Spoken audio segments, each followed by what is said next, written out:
Bonjour à tous ceux qui sont connectés. On va attendre encore quelques minutes qu'il y ait un petit peu plus de monde parce que c'est la première fois qu'on teste cette méthode pour faire des webinars et il n'est pas impossible que certaines personnes aient cru qu'il fallait absolument se connecter à Microsoft Teams alors qu'il y a un petit lien se connecter en tant qu'anonyme. Donc on va patienter encore quelques instants qu'il y ait plus de monde qui arrive et on démarre vers 11h03, 11h04, un truc dans le genre.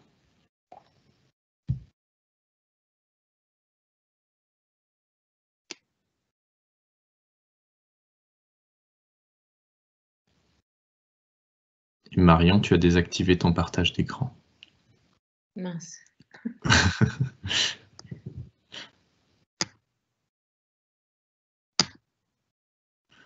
Ça doit être tout bon.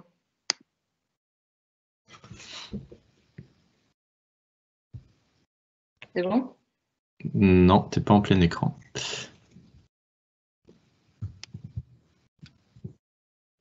Attends.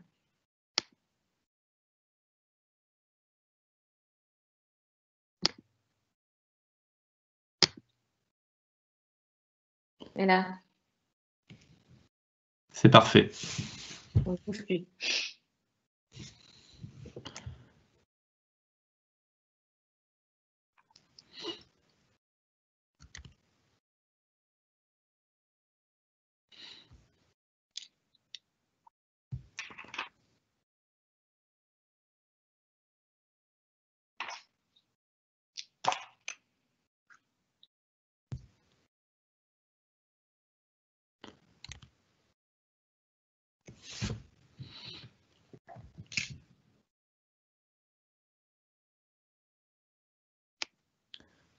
Donc on va commencer d'ici une à 2 minutes.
Donc bonjour à tous, merci de vous être connectés ce matin à ce premier webinar de la reprise de l'année scolaire.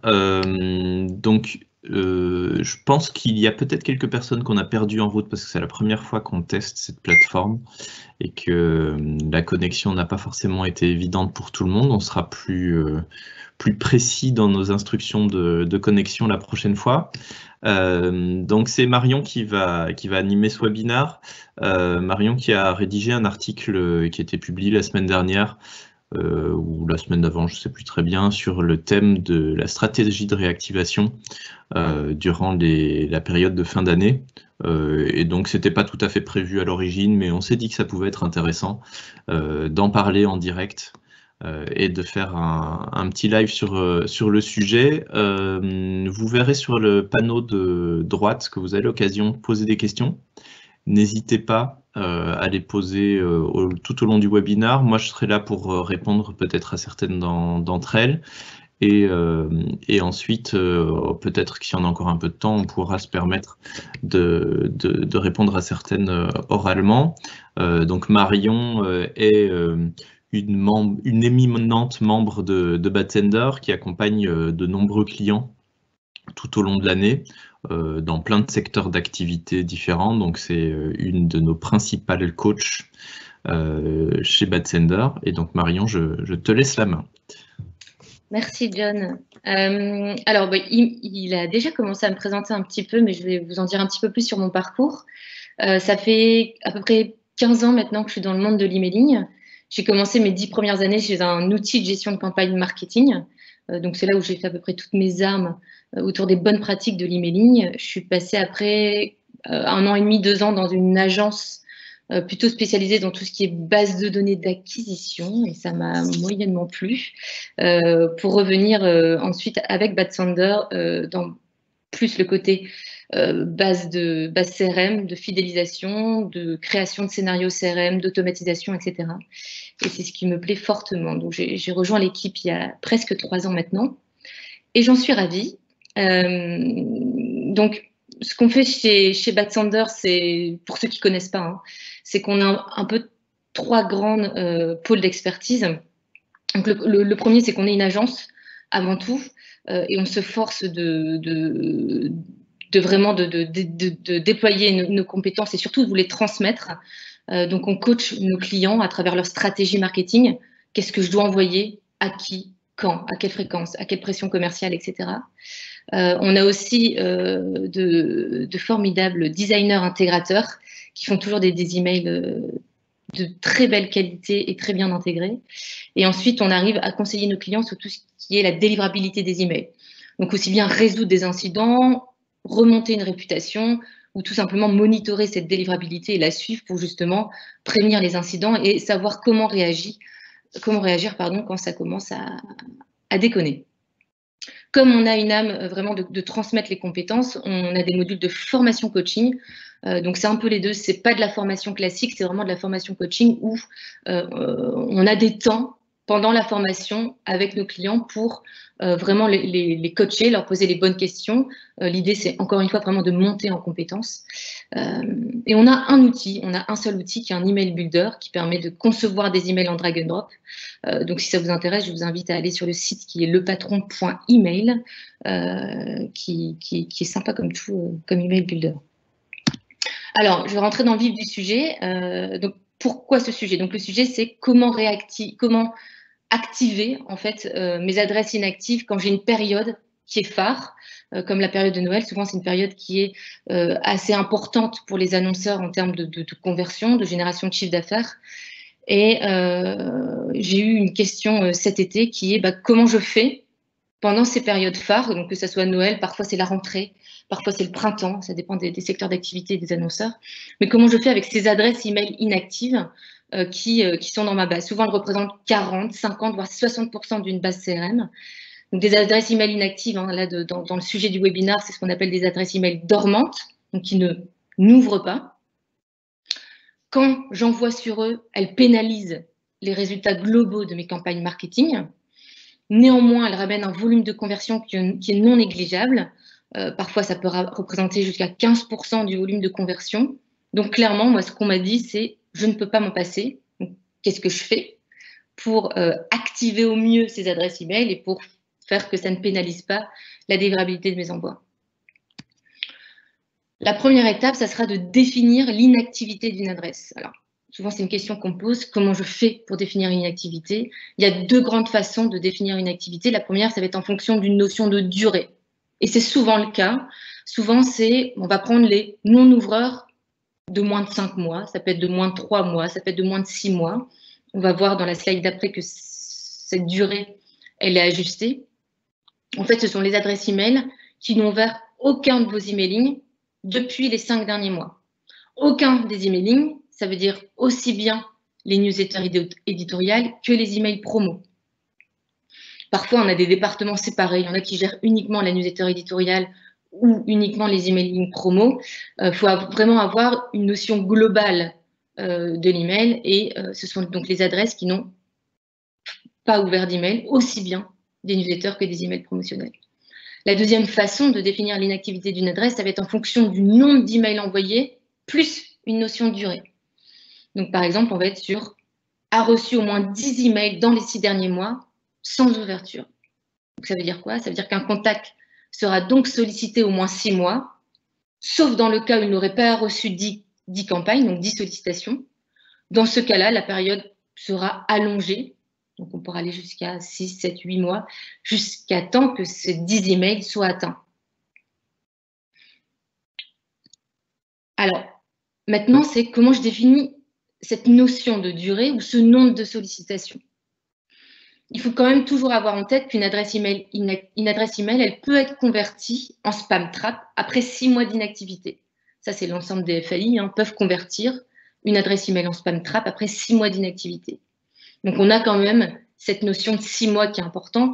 Et c'est aussi pourquoi, classiquement, on prend les non-ouvreurs moins de 6 mois pour définir une adresse inactive. Nous, on se dit qu'à 6 mois, elle peut être convertie en spam trap. Donc, on aime bien, nous, garder cette notion de 5 mois.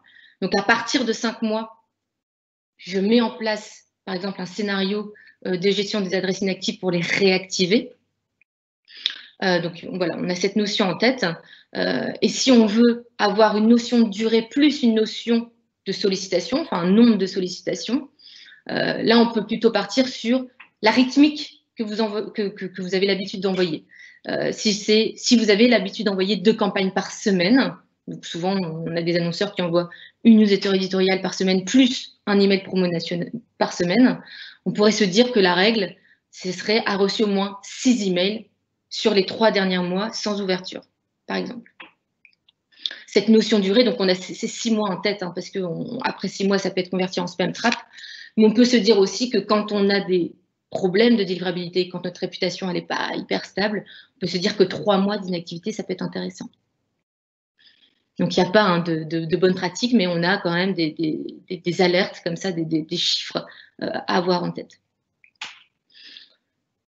Une fois que vous avez un peu défini cette notion d'inactivité pour vous, pour votre secteur d'activité, pour vous, pour votre marque, l'idée, ce sera de calculer, donc de connaître la part de vos adresses inactives et leur comportement. Donc, pour avoir quelques notions, donc, je l'ai dit en intro, mais les dernières études sur nos clients montrent que les marketeurs sont en possession de bases comprenant entre 40 et 60% de contacts inactifs. Donc, il ne faut pas s'alerter si vous avez entre 40 et 60%, c'est tout à fait dans la moyenne. Ce qui est intéressant, c'est d'analyser qui sont ces contacts inactifs, ces contacts dormants. Qui sont-ils? Est-ce que c'est plutôt des prospects, des clients ou des ex-clients? Est-ce qu'ils ont effectué des achats précédemment? Quel type d'achat ont-ils effectué?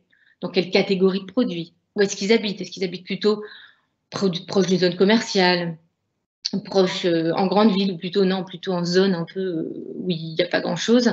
Est-ce qu'ils ont déjà ouvert un emailing? Enfin, l'idée, c'est vraiment de creuser qui sont-ils en fonction des données que vous possédez dans vos bases. Et des données qui sont importantes pour vous. Parfois, il y a de la segmentation autour de la géolocalisation qui peut être hyper important, de la segmentation en fonction de l'âge qui peut être important pour certaines entreprises. Donc, l'idée vraiment, c'est d'analyser en fonction de ce qui est important pour vous, qui sont ces contacts dormants. La troisième étape, ça va être de dire, bon, parmi ces adresses inactives, donc parmi ces 50% d'adresses inactives, comment identifier les populations les plus intéressantes à réactiver? Ce que je vous ai mis, ce que je vous mets souvent entre guillemets, c'est les verbatims que j'ai de mes clients. C'est, voilà, par exemple, les stats que je viens d'analyser par rapport à ma campagne, on va dire, par exemple, de Noël 2019.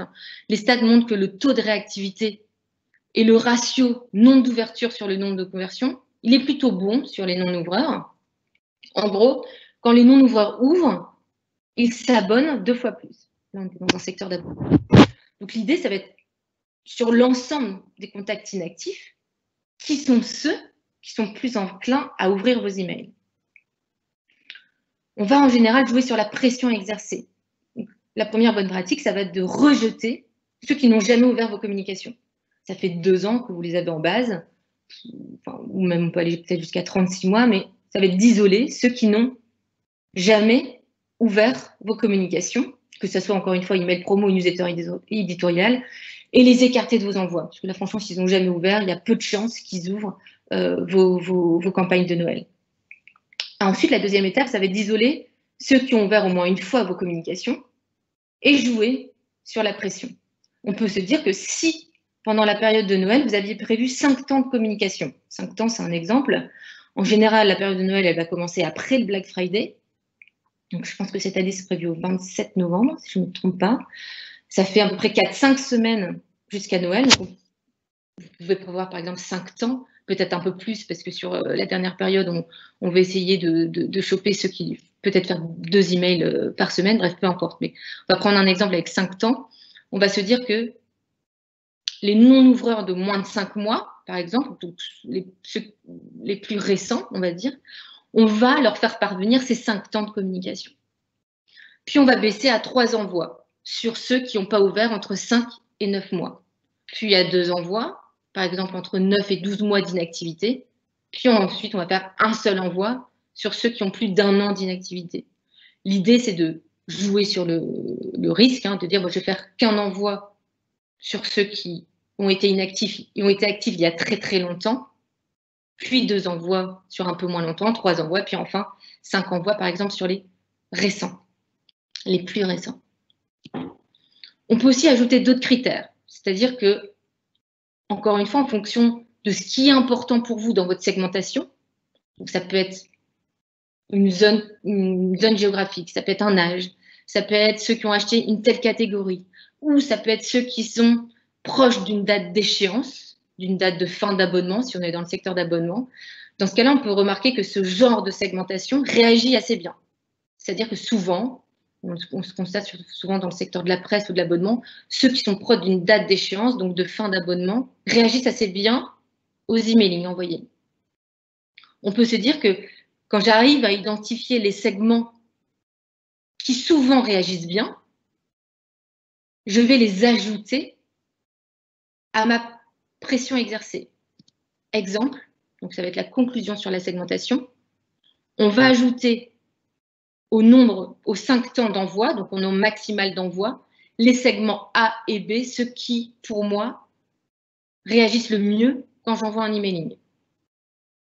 Donc on va les ajouter à 5 temps d'envoi, puis on va garder les 3 temps, ça peut être 2 temps ou même 4 temps d'envoi sur plutôt l'inactivité de l'ouverture.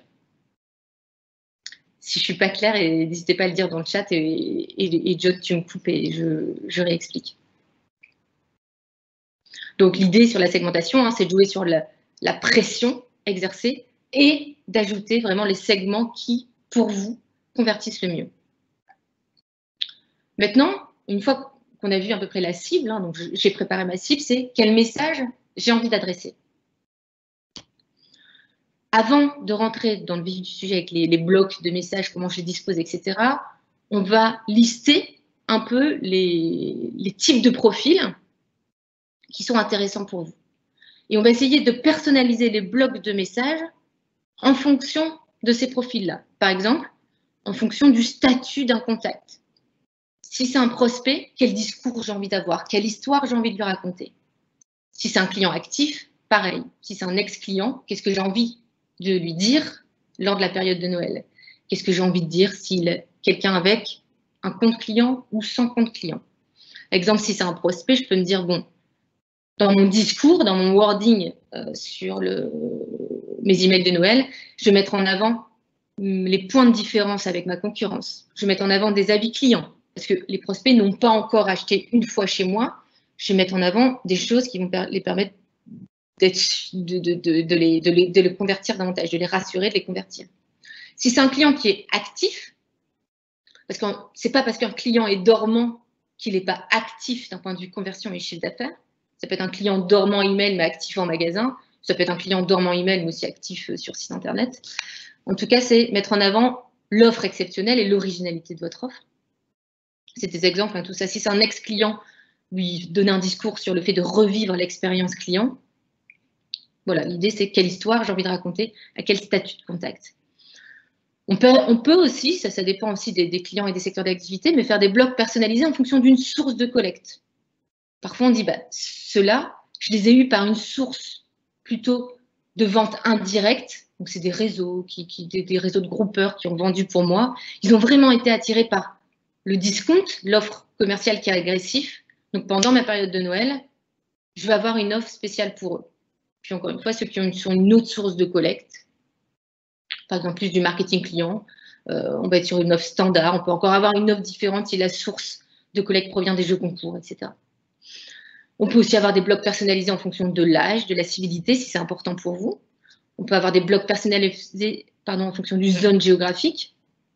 Mettre en avant comment acheter le produit. Est-ce qu'il y a un store locator à mettre en place parce qu'ils sont proches des zones commerciales ou d'un centre-ville?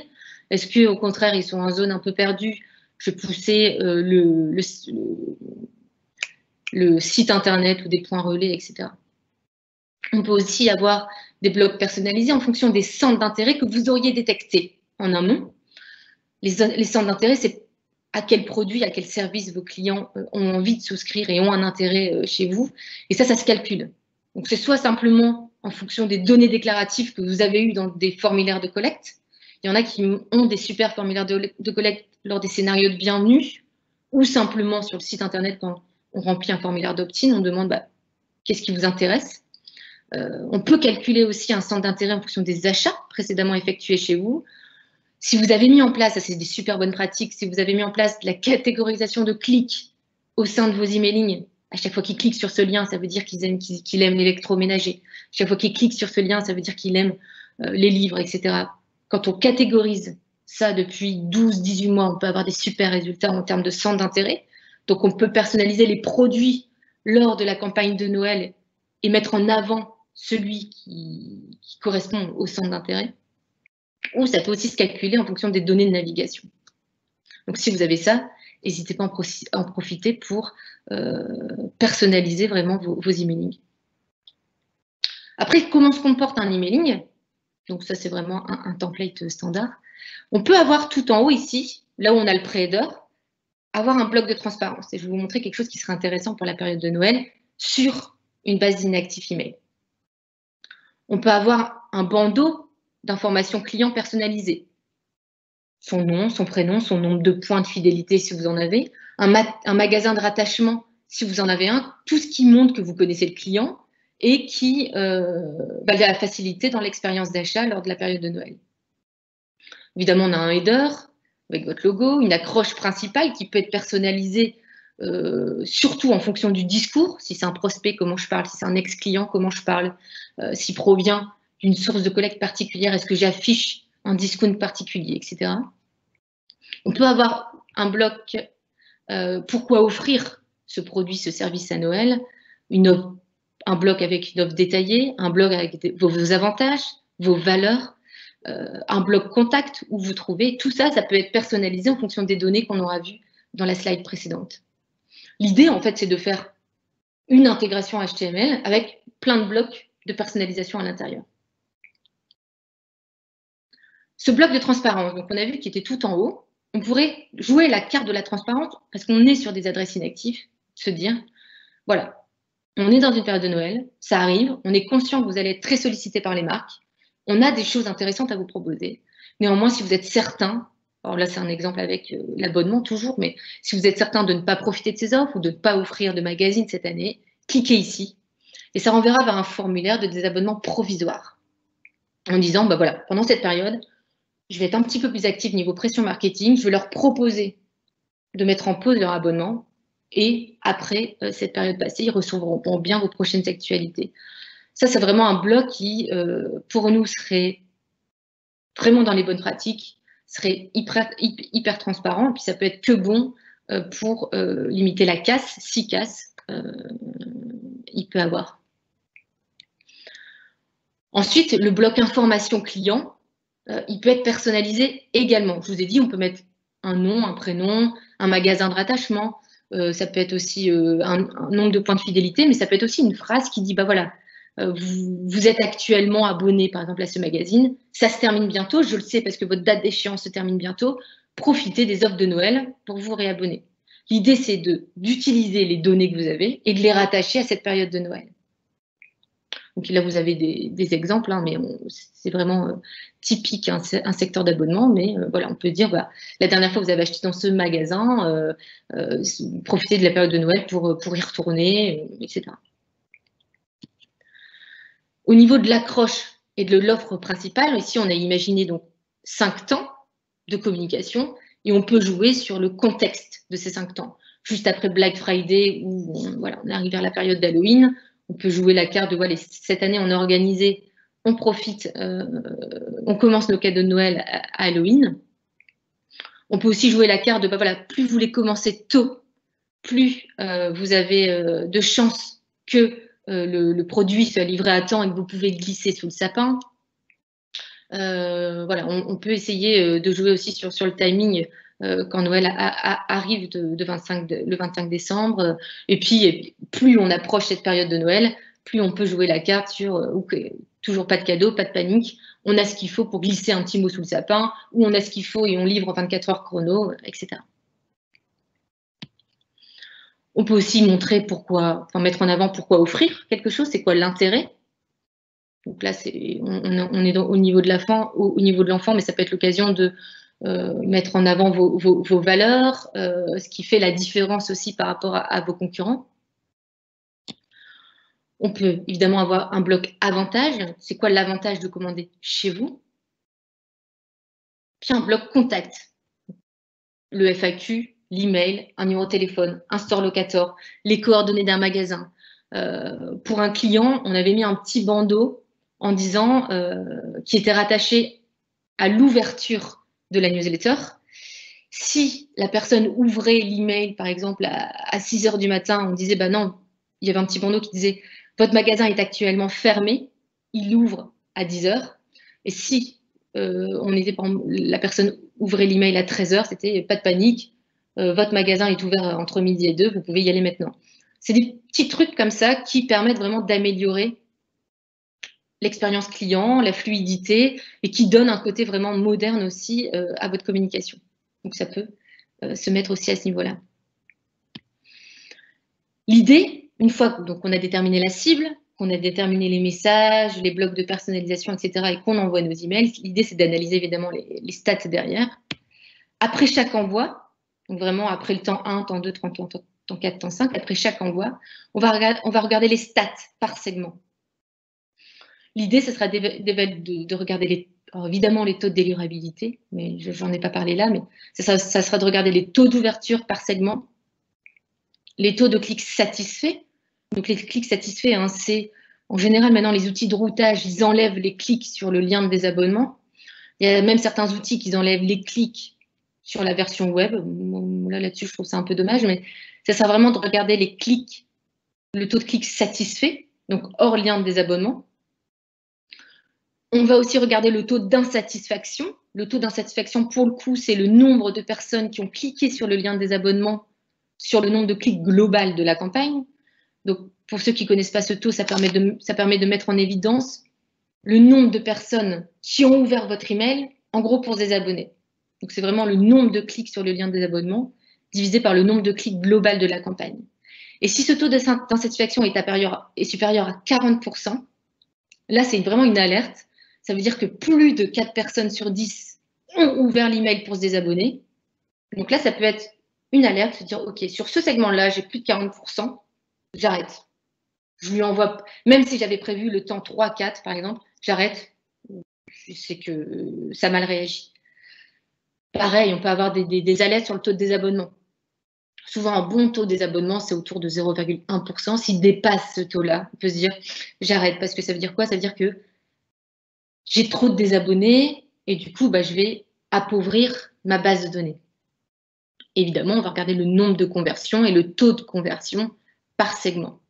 L'idée, c'est d'avoir des alertes, surtout sur l'insatisfaction et le désabonnement, pour se dire, OK, là, sur ce segment-là, après, j'arrête. Je n'envoie pas les autres temps d'envoi si j'avais prévu. Et puis, post-période de Noël, quand on a terminé tout ça, l'idée, ça sert vraiment de faire une analyse et de dire, l'objectif de cette analyse, ça va être d'identifier les adresses inactives qui ont converti pendant cette période et d'apprendre. En gros, j'ai un lot d'adresses email inactives qui sont ceux qui, quand même, j'arrive à réactiver lors de la période de Noël. Et ça sera de se dire, d'identifier à quel segment elles appartiennent. Est-ce que c'est ceux des ouvreurs de moins de 6 mois, de moins de 5 mois, si j'ai décidé de faire de moins de 5 mois, entre 12 et 10 mois, bref, peu importe.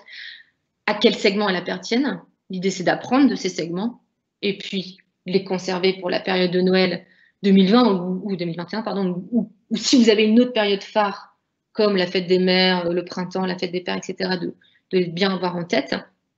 Et puis, à quel moment elles ont converti? Est-ce que c'est plutôt au début? Est-ce que c'est plutôt à la fin? Voilà, l'idée, c'est d'apprendre de ces segments pour toujours améliorer sa stratégie derrière.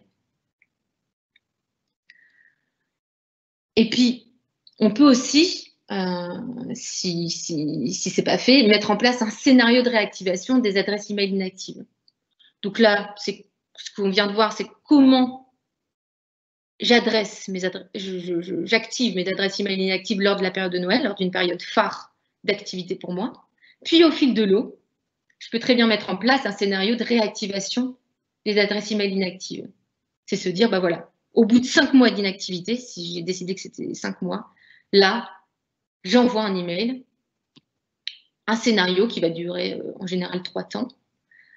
Je vais tout de suite passer à la slide d'après et je vais revenir à la slide d'avant. Ça serait de se dire, bah voilà, j'envoie un premier email qui est déclenché au bout de 3 mois ou de 5 mois d'inactivité, qui va dire, bah voilà, vous nous manquez, pourquoi vous n'ouvrez plus nos emails?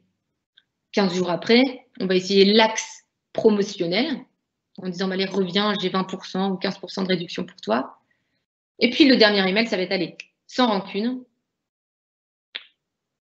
Même si vous ne répondez pas à cet email, je vous considérerai comme opt-out, comme désabonné. Donc ça, c'est un exemple de scénario d'adresse email active qui part au fil de l'eau. Et c'est quoi un bon scénario, un bon programme automatisé? Souvent, c'est un scénario qui commence par une enquête ou un sondage. Par les différents tests qu'on a fait avec nos clients, souvent on constate que ce soit des scénarios de bienvenue ou de réactivation d'anciens clients, ou bref, souvent ceux qui commencent par une enquête, on constate qu'après, il y a de meilleurs taux d'ouverture ou de clics. Donc ici, si je reviens sur la slide, on a « Pourquoi vous n'ouvrez plus nos incroyables newsletters ?» C'est une réponse, ça permet en tout cas d'activer une réponse. Donc le taux de clic peut être meilleur. On peut aussi, dans un scénario de réactivation, proposer différents axes. Un axe social, un axe décalé. Souvent, dans ces scénarios-là où on veut réactiver, on doit avoir un ton décalé pour justement essayer de bousculer un peu la personne qu'on a en face. On peut avoir un axe promotionnel, on l'a vu avec les 20%. Où on peut poser une question en disant, par exemple, dans le dernier email, c'est « Oui, je veux bien rester abonné, mais par contre, baissez votre pression, parce que 2 emails par semaine, c'est trop. Je veux bien recevoir 1 email par mois. » Et là, vous pouvez proposer de baisser la pression marketing. Puis, idéalement, renvoyer vers un centre de préférence si vous en avez un. Et pour nous, l'idéal, ça serait d'automatiser le design de ces scénarios qui passent au fil de l'eau. Parce qu'une fois que vous avez installé ce scénario, il va partir au fil de l'eau. Donc, dès qu'une personne a, par exemple, 3 mois ou 5 mois d'inactivité, hop, il va recevoir ce scénario. Mais idéalement, il faudrait que ce scénario, par exemple, vous pourrez imaginer un design derrière une image de fond, ou comme les images de fond ne s'affichent pas partout, ou une image, en tout cas, qui soit actualisée en fonction de la saison. Et on pourrait se dire, bah, quand la période de Noël arrive et qu'on a ce scénario qui est déclenché, se dire, bah, voilà, il y a un sapin de Noël, des couleurs tournées autour de Noël, enfin vraiment quelque chose qui mettrait vraiment dans le contexte de Noël. Donc, on pourrait avoir un design automatisé en fonction de la saisonnalité. J'y suis venue sur cette slide. Et après, ce genre de scénario, donc automatisé, hein, il peut y avoir 2 manières d'envoyer ce type de scénario. Alors, il y a la manière, on va dire, classique, c'est en passant par votre outil de routage actuel. Vous faites votre segment, n'a pas ouvert plus de 5 mois, alors il recevra ce scénario. Ou ça peut être aussi déclenché par un autre outil, sans faire la promotion, mais j'en ai 2 en tête, donc je vous les communique. C'est des outils comme Instant Mail ou Notify. En fait, ce genre d'outil va déclencher le scénario quand ils vont constater une ouverture sur d'autres clients. Je m'explique un peu mieux. Par exemple, Instant Mail ou encore Notify ont une énorme base de données, ce qu'on va appeler une méga base de données, avec plein d'adresses email qui ouvrent et cliquent sur d'autres newsletters, d'autres clients chez eux. On va matcher avec votre base de données et on va dire, bah, tiens, sur l'ensemble de tes adresses email inactives, j'ai cette adresse email qui est inactive chez toi, mais qui, moi, j'ouvre, moi, je vois qui est en train d'ouvrir dans des emails d'autres clients. Donc, en fait, elle est inactive chez toi, mais elle est active ailleurs. Puis, ils vont faire une analyse en disant, par contre, 60% de tes emails là, elles sont aussi inactives chez mes autres clients. Donc, ce que je te conseille, c'est plutôt de réactiver les 40 premiers pourcents où je vois que moi, je constate, donc moi, Instant Mail, je constate qu'il y a une activité ailleurs. Et eux, ils vont vous faire la promesse de déclencher votre scénario au moment où ils constatent cette activité à l'extérieur. Donc, nous, on a des clients qui font les deux. Et c'est vrai qu'on constate plus de réactivation avec ces outils-là. Après, voilà, c'est un choix, ces outils ont aussi un coût, etc. Donc, on peut aussi faire les deux, on peut aussi faire un test, etc. Mais moi, voilà, en tant que consultant, et la promesse de Bad Sender, c'est vraiment de vous dire tout ce qui se passe sur le marché, etc. Donc, je vous livre aussi cette pratique-là. Je voulais conclure par cette slide. J'espère que j'aurai été claire, mais Jonathan m'aurait coupé, je pense. En tout cas, on répondra à vos questions juste après. Mais tout ça pour vous dire que si vous ne gérez pas correctement vos inactifs, les webmails, les FAI pourront faire le travail à votre place. Et on voit déjà que Gmail se bouscule un peu là-dessus.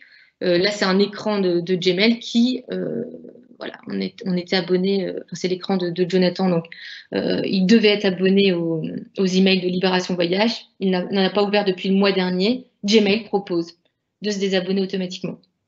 Donc voilà, si vous ne le faites pas, les FAI et les webmails peuvent s'en charger et ils mettent en place de petites techniques là-dessus sur leur interface. Je vais finir par vous dire quand est-ce qu'on pourra se retrouver pour reparler encore des bonnes pratiques.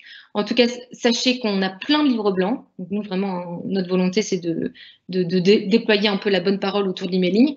Donc voilà les 3 derniers qu'on a sortis. Hein, c'est déployer des marques, donc plutôt délivrabilité, comment choisir son outil de gestion de campagne marketing. Si vous voulez de l'aide dans le choix d'un outil de gestion de campagne, on s'y connaît aussi là-dessus. On s'y connaît en code HTML. Il y a aussi d'autres livres blancs, donc n'hésitez pas à aller sur notre site. On fait d'autres webinaires live et on essaye d'en faire un tous les jeudis. Donc là, vous avez le prochain programme, pardon. Et ensuite, on se force à écrire peut-être 3-4 articles par semaine. Enfin, on se force, on le fait vraiment avec plaisir, mais en tout cas, c'est vraiment une volonté chez nous. Donc, n'hésitez pas à vous inscrire à notre blog, à nos newsletters, etc. C'est souvent, on a des gens qui ont une belle plume et c'est très agréable à lire. Donc, n'hésitez pas. Merci beaucoup, Marion. On a reçu une question dans la partie questions qui me semble assez intéressante, une question de Sébastien qui demande si Noël est vraiment le meilleur moment pour recontacter les inactifs et si on préconise éventuellement d'autres moments pour le faire. Alors, nous, ce qu'on aime bien dire, c'est que la réactivation doit se faire au fil de l'eau. C'est-à-dire que plus on réactive tôt, plus on a de chances que la personne ouvre et clique dans ses emails. Donc, vraiment, la bonne pratique, c'est ce scénario automatisé qui se fait au fil de l'eau. On va dire que ça va être le meilleur moment, ça va être le plus vite possible. Après, si vous ne le faites pas, et souvent, la période de Noël, mais ça peut être une autre période, hein, elle est assez phare niveau génération de chiffre d'affaires, ça peut être à ce moment-là, mais en ayant toujours en tête que la meilleure manière, c'est de réactiver au fil de l'eau. Après, John, n'hésite pas à dire ce que toi t'en penses. Oui, c'est intéressant quand même comme question parce qu'en fait, la raison d'être de l'article et du webinar, c'est le constat inverse. C'est-à-dire que beaucoup de marques ont du mal à laisser leurs inactifs de côté pendant cette période-là et donc viennent nous demander quelle est la meilleure stratégie. Alors, typiquement et de manière un peu caricaturale, c'est le chef de projet CRM qui reçoit l'instruction de son chef disant mais là, tes 40% d'inactifs, c'est pour la meilleure période au niveau vente de l'année.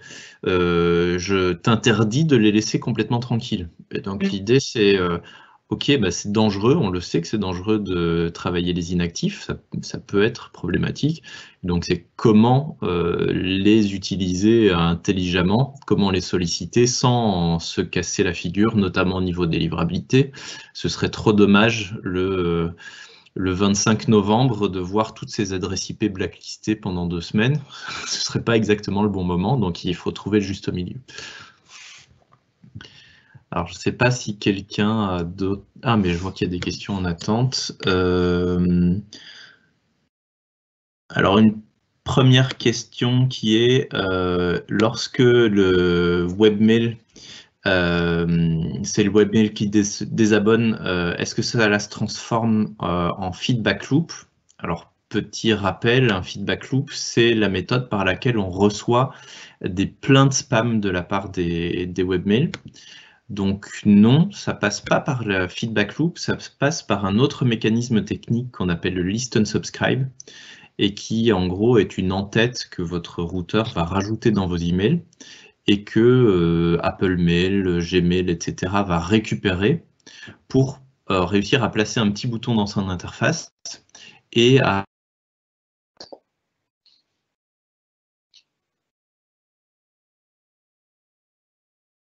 On t'entend plus, John. Allô? Ouais, je crois que j'ai été coupé 2 secondes. Donc, il faut vérifier la présence du list and subscribe dans la configuration de votre routeur, mais de plus en plus, elle existe par défaut. Il y a un dernier point, une dernière question qu'on va prendre sur les taux d'insatisfaction. Est-ce que c'est possible de revenir, Marion, sur ce qu'est la différence entre le taux d'insatisfaction et le taux de désabonnement? Ouais. Alors, le taux de désabonnement, dans le calcul, c'est vraiment le nombre de personnes qui ont cliqué sur votre lien de désabonnement divisé par le nombre d'emails délivrés. Donc, vous avez souvent un taux qui tourne autour de 0,1%. En tout cas, c'est une bonne pratique. Donc, c'est le nombre de désabonnés sur le nombre d'emails délivrés.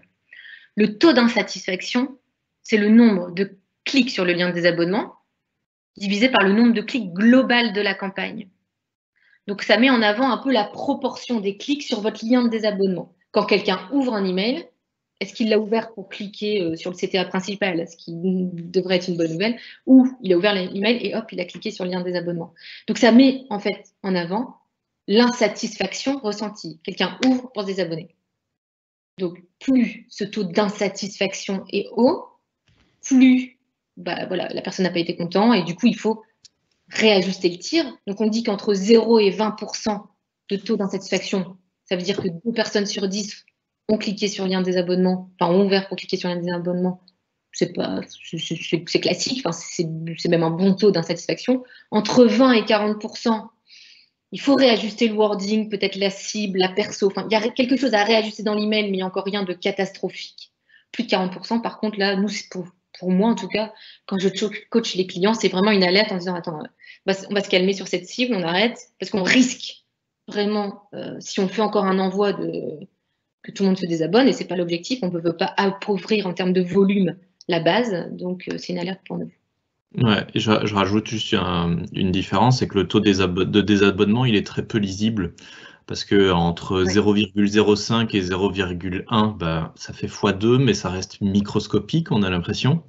Alors que le taux d'insatisfaction, il est très volatile. Il arrive fréquemment qu'on croise des clients ou des types de campagnes qui ont parfois des taux d'insatisfaction qui dépassent les 100%.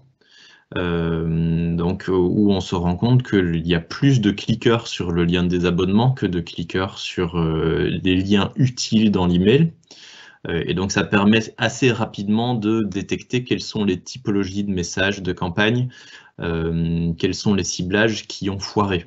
Et clairement, ça permet assez rapidement de voir, bah, ça, personne n'a envie de le recevoir. Ça, par contre, on reçoit plutôt de la satisfaction sur ce type de campagne. Et plus vous personnalisez votre discours, pas forcément même plus vous personnalisez votre discours, plus, tout le monde voit, hein, l'insatisfaction, elle est entre 10 et 15%, donc elle est basse, pardon. Par contre, plus c'est générique, plus c'est envoyé à tout le monde, plus c'est haut. Parfait. Merci beaucoup à tous pour votre participation. On va essayer de publier assez rapidement la vidéo sur notre blog et sur notre chaîne YouTube. Comme ça, vous pourrez revoir ou partager à d'autres ce qui s'est dit aujourd'hui. Merci beaucoup, Marion, pour ta participation. Et à bientôt, puisque, comme vous l'avez vu, on aura quelques autres rendez-vous prochainement. Voilà, à bientôt. Merci beaucoup. Allez.